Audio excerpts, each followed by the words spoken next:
अगर पूजा अधूरी रह जाती तो पूरे समाज के सामने दुर्गा देवी का सिर झुक जाता। यही वजह थी कि उसने अपने कंगन गिरवी रखकर पैसे जुटाए। अहाना रोते हुए कहती है कि उसने गिरवी ताई को अपना असली नाम और पता तक नहीं बताया ताकि राज कभी न खुले। लेकिन तभी अचानक गिरवी ताई घर में दाखिल हो जाती है। यह देखकर सब दंग रह जाते हैं।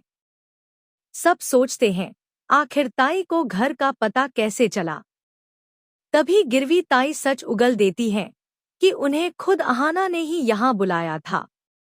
यह सुनकर माहौल और गर्म हो जाता है।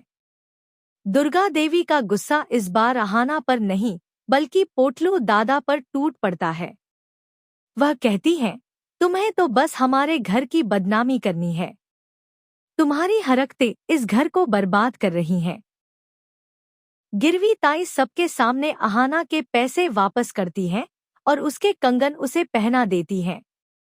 वह कहती है, हाँ, तुमसे गलती हुई कि तुमने सच्चाई छुपाई। लेकिन चूंकि यह सब परिवार की भलाई के लिए किया, इसलिए मैंने तुम्हें माफ कर दिया। मगर याद रखना, आगे से कोई भी कदम दुर्गा देवी की इजाजत के बिना मत उठाना। इसके बाद अहाना शर्मिंदा होकर सबके सामने सिर झुका देती है। लेकिन वहीं दूसरी तरफ बुआजी और मुंटू दादा अहाना को बेइज्जत करने का कोई मौका नहीं छोड़ते। वे सबके सामने अहाना पर ताने कसते हैं। यहीं पर कहानी में बड़ा ट्विस्ट आता है, क्योंकि पोटलू की बदतमीजी से तंग आकर अहाना पहली बार सबके सामने आवाज उठाती है।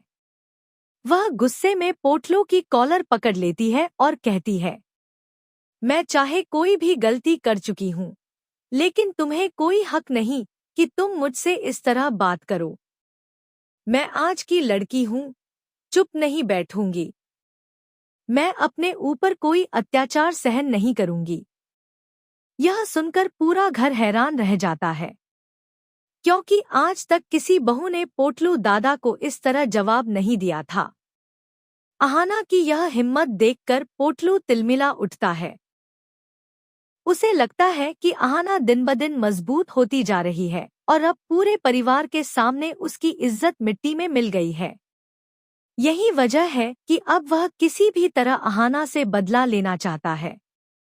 इसके लिए पोटलू नई चाल चलता है। वह गिरवी मौसी को घर बुलाने की योजना बनाता है, लेकिन इस बार बहाना होगा खाने का न्योता। अब बड़ा सवाल यह है कि क्या अहाना पोटलू की इस नई चाल में फंस जाएगी? क्या वह गिरवी मौसी से बच पाएगी, जो जल्दी ही ब्याज के पैसे लेने आने वाली है? और जब अर्जुन को अहाना की बेचैनी का पता चलता है, तो क्या वह उसका साथ देगा? आने वाला ट्रैक और भी धमाकेदार होने वाला है, जहां अहाना की हिम्मत और अर्जुन का साथ मिलकर पोटलू की चालों को मात देंगे या फिर कहानी लेगी कोई और खतरनाक मोड़। क्या आप चाहेंगे कि मैं इसको सीरियल स्क्रिप्ट स्टाइल में और ज्यादा डायलॉग्स के साथ लिख दूं, ताकि यह बिल्कुल टीवी एपिसोड जैसा लगे?